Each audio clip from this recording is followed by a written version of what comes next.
Донецк, Тореза, Чебоксары. Сейчас у них больше общего, чем может показаться.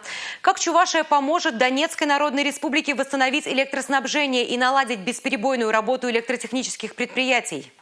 Делегация из Чувашской республики посетила электротехнические заводы Донецка и Торезы. На заводах ДНР будут собирать изделия Чувашского электроаппаратного завода.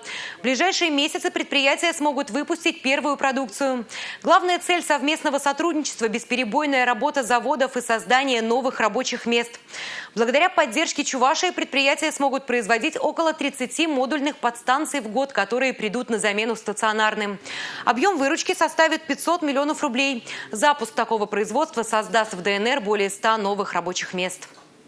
Мы приехали, конечно же, прежде всего посмотреть перспективу скорейшего запуска нашего проекта по производству здесь оборудования для надежного электроснабжения Донецкой Народной Республики.